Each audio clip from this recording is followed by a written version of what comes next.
Iran से एक इंतहाई अफसोसनाक खबर सुनने को मिल रही है कि ईरानी सदर इब्राहिम रईसी का हेलीकॉप्टर क्रैश करके तबाह हो गया है और इसके अंदर इनकी शहादत कंफर्म हो चुकी है। इन्ना लिल्लाहि व इन्ना अलैहि राजिऊन। ये वाक़या दरअसल उस वक्त पेश आया जब इब्राहिम रईसी आज़रबाईजान के सदर के साथ मिलकर कई और दूसरे मुआहदों पर दस्तखत करने के बाद 2 डैम का इफ्तिताह करने के लिए यहाँ पर आए थे। इस हादसे के वक्त वो ईरान की हदूद के अंदर यानी ईरान के सूबे जिसका नाम आज़रबाईजान है इसके अंदर मौजूद थे। ये टोटल 3 हेलीकॉप्टर थे जिनमें से 2 आगे मौजूद थे जबकि एक हेलीकॉप्टर पीछे मौजूद था जिसके अंदर ईरान के सदर इब्राहिम रईसी, इसके अलावा ईरानी वजीर खारजा, ईरान के सूबे आज़रबाईजान के गवर्नर, कुछ मजहबी शख्सियात के अलावा डिप्लोमेट्स और इनके बॉडीगार्ड भी इस हेलीकॉप्टर के अंदर मौजूद थे। ये ईरानी वजीर खारजा दरअसल वही हैं जब पाकिस्तान और ईरान के दरमियान बलोचिस्तान के इशू को लेकर मसला बना, दोनों मुल्कों ने एक दूसरे के इलाके पर स्ट्राइक की तो इन्हीं का बयान था कि ईरान और पाकिस्तान दोनों मुसलमान भाई हैं, दोनों को आपस के अंदर झगड़ने की कोई ज़रूरत नहीं। इसके अलावा कुछ ही दिन पहले ईरानी सदर ने पाकिस्तान का भी दौरा किया जहां पर इनके साथ कई मुआहदे किए गए। इसके अलावा उन्होंने पाकिस्तान के लोगों से बात करने की ख्वाहिश का भी इजहार किया, लेकिन इनका कहना था कि कुछ वजूहात की बिना पर मैं ऐसा नहीं कर पाया। जिस इलाके के अंदर ये वाक़या पेश आया दरअसल यहाँ पर मौसम इंतहाई ख़राब था। उसके अलावा ये बहुत ही पहाड़ी इलाका या फिर जियोग्राफिकली बहुत ही सख्त इलाका है जहाँ पर बस जंगल और पहाड़ मौजूद हैं। इब्तदाई तहकीकात के मुताबिक ये माना जा रहा है कि यह हेलीकॉप्टर दरअसल मौसमी ख़राबी की वजह से क्रैश लैंडिंग की वजह से तबाह हो गया। लेकिन ये खबर कंफर्म होने से पहले ईरानी मीडिया ने इसके बारे में ये क्लेम किया कि यह हेलीकॉप्टर लापता है, इसकी तलाश जारी है। इनको लगता था कि शायद ये हेलीकॉप्टर कहीं पर हार्ड लैंडिंग की वजह से उतर गया होगा, लेकिन उनको अंदाज़ा नहीं था कि यह हेलीकॉप्टर क्रैश कर सकता है। लेकिन अफसोस कि ऐसा ही हुआ।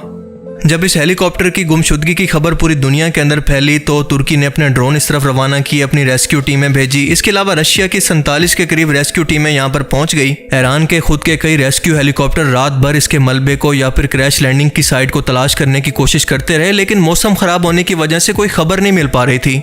लेकिन आखिरकार तुर्की के एक ड्रोन की मदद से क्रैश लैंडिंग की जगह को देखा गया और इसी ड्रोन फुटेज की मदद से करीब जाने पर पता चला कि ये हेलीकॉप्टर तो क्रैश लैंडिंग के बाद बिल्कुल तबाह हो चुका है। इनफैक्ट ये तो हवा के अंदर ही फटकर जमीन पर गिर गया था। ईरान के सदर इब्राहिम रईसी की इस अचानक मौत के बाद बहुत सारी कॉन्स्पिरेसी थ्योरीज भी जन्म ले रही हैं जिसके मुताबिक इसके पीछे मोसाद का हाथ हो सकता है, क्योंकि इसराइल को सबसे ज्यादा इनके वजूद से तकलीफ थी। दूसरी वजह बताई जा रही है कि यह इंटरनल पॉलिटिक्स का नतीजा भी हो सकता है, क्योंकि बहुत सारे ईरान के लोगों का मानना था कि ईरान के सुप्रीम लीडर आयतुल्लाह खुमनाई के बाद इब्राहिम रईसी इनकी जगह लेने वाले थे। और तीसरी पॉसिबिलिटी वाकई ये हो सकती है कि ये दरअसल कोई हादसा ही हो, लेकिन हालात को देखकर ये कहा जा सकता है कि ये बहुत बड़ा कोइंसिडेंस है जिसे इग्नोर नहीं किया जा सकता कि अगर वाकई मौसम खराब था तो 3 में से सिर्फ एक ही हेलीकॉप्टर हादसे का शिकार क्यों हुआ, और हेलीकॉप्टर भी वो जिसके अंदर इंतहाई अहम तरीन ईरान की शख्सियात सवार थी। ये बहुत ही अहम सवाल है। ईरान के अंदर कासिम सुलेमानी की मौत के बाद ये दूसरा सबसे बड़ा हादसा है, क्योंकि इनकी आवाम भी रात भर सड़कों पर रो रो कर ये दुआएं करती रही कि इनके सदर खैर आफियत से हो, इनकी मौत की खबर झूठी हो। लेकिन अफसोस के हुआ वही कुछ जिसका डर था।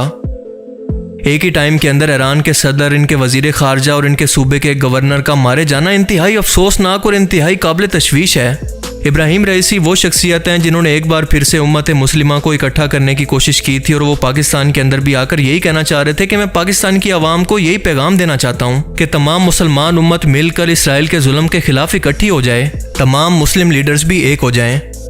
आपको याद है कि तारीख के अंदर यही कोशिश बिल्कुल भुट्टो ने भी की थी। इसके अलावा सदर सद्दाम हुसैन ने भी ये कोशिश की। उसके अलावा लीबिया के सदर मुअम्मर कज़ाफ़ी ने भी इसकी कोशिश की, लेकिन सब के सब का इंजाम एक ही जैसा हुआ।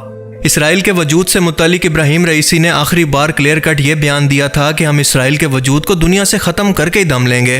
और आप देखें कि उनका इंजाम भी एक हादसाती मौत की सूरत के अंदर हुआ, जिसका सबसे बड़ा फ़ायदा सिर्फ और सिर्फ इसराइल को ही हो सकता है। सो ये बात लॉजिकल लगती है कि इसराइल के मोसाद का इस हमले के अंदर कोई ना कोई हाथ ज़रूर होगा। लेकिन खैर ईरान की तरफ से या फिर इंटरनेशनल मीडिया की तरफ से अभी इस बारे में कोई कंफर्म नहीं हुआ, तो हम वक्त से पहले कुछ नहीं कह सकते। ईरान इसके बारे में खुद मजीद इन्वेस्टिगेशन करेगा तो सूरत हाल वाज़े होगी कि दरअसल इसके पीछे कौन है। लेकिन मेरा जहाँ तक शक है, मुझे उसके अंदर इसराइल की इन्वॉल्वमेंट वाज़े तौर पर नज़र आती है। इब्राहिम रईसी की इस तरह से अचानक मौत के बाद मिडल ईस्ट पर इसका बहुत ज़्यादा असर पड़ेगा, क्योंकि ईरान मिडल ईस्ट का इंतहाई अहम कंट्री है। और आप देखें कि ये असर अभी से पड़ना शुरू हो गया है, क्योंकि इंटरनेशनल मार्केट के अंदर ऑयल की कीमतें अचानक से बढ़ने लगी हैं। इसके अलावा ईरान हिज़्बुल्लाह और हमास को भी माली और अस्करी मदद फराहम करता था, जिसकी वजह से वो इसराइल के खिलाफ गजा के अंदर लड़ रहे थे। ये मदद और सप्लाई भी काफ़ी हद तक इफेक्ट हो सकती है।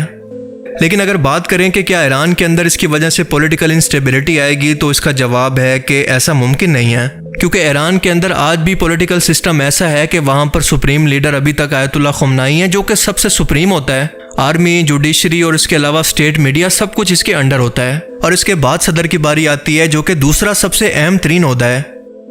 इस हादसे के अंदर इस्तेमाल होने वाले हेलीकॉप्टर का नाम है बेल 212, जिसे अमेरिका ने बनाया है और ये गवर्नमेंट ऑफिशियल्स और इनके प्राइवेट टूर्स के लिए इस्तेमाल होता है। लेकिन अब इसे अमेरिका नहीं बल्कि कनाडा के अंदर बनाया जाता है। आखिरी बार ये सितंबर 2023 के अंदर यूएई के अंदर क्रैश हुआ था और अब की बार ईरान के सूबे आज़रबाईजान के फोरेस्ट, जिसका नाम है डिज़मार फोरेस्ट, यहाँ पर गिरकर तबाह हुआ है। ईरानियन अवाम के लिए ये तमाम सदमा एक तरफ, लेकिन इसके बाद सबसे अहम सवाल ये खड़ा होता है कि इसके बाद इनकी जगह कौन लेगा। अच्छी बात यह है कि ईरान के अंदर इसके मुतालिक वाज़े तौर पर कानून मौजूद है कि अगर अचानक से सदर की मौत हो जाती है तो इसकी जगह पर वाइस प्रेसिडेंट इसकी जगह ले लेगा, जिनका नाम है मोहम्मद मुखबर। अरब मुल्कों इराक, कतर और इवन के सऊदी अरेबिया ने भी इस पर गहरे दुख का इजहार किया। इसके अलावा रशिया, चाइना, इंडिया, पाकिस्तान ने भी इस पर गहरे दुख और अफसोस का इजहार किया। इस हादसे की टाइमिंग इंतहाई अहम है और ये इसराइल के लिए इंतहाई खुशी की खबर है, क्योंकि गजा इसराइल जंग के अंदर ईरान ने इसको बहुत ही टफ टाइम दिया हुआ था। इवन के ईरान ने तो पहली बार डायरेक्ट इसराइल के वजूद पर हमला करने की जुर्रत भी की थी और ये उस चीज़ का बदला था जब शाम के अंदर ईरान की एम्बेसी पर इसराइल ने डायरेक्ट हमला कर दिया। इसके अलावा ईरान ने इंटरनेशनल लेवल पर लॉबिंग करने के अलावा गजा के मुसलमानों की मदद के लिए हमास और हजबुल्लाह को भी माली तौर पर मदद फराहम करके इसराइल से लड़ने के लिए खड़ा किया हुआ है। अब देखना यह है कि ईरान की ये पॉलिसीज इसी तरह से जारी रहती हैं इसराइल के खिलाफ, या फिर हमें इसके अंदर कोई चेंज देखने को मिलेगा। सबसे हैरत की बात यह है कि जब इसराइल को यह बताया गया कि ईरान के सदर पिछली रात से गायब हैं, तो इसराइल का जवाब बड़ा मशकूक-कुन था। उनका कहना था कि हमें इस बात की खबर है, लेकिन इनके कत्ल के अंदर हमारा कोई हाथ नहीं।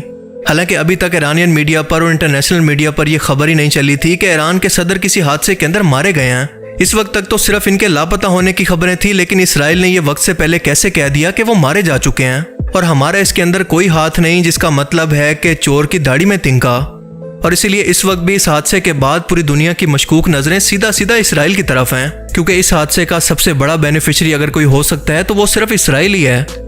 अब तक की इतलात के मुताबिक ईरान के लिए यह साबित करना मुश्किल है कि मोसाद की या फिर इसराइल की इस हादसे के अंदर कोई भी इन्वॉल्वमेंट है, जब तक कि कोई वाज़े तौर पर इन्वेस्टिगेशन ईरान की तरफ से नहीं होती।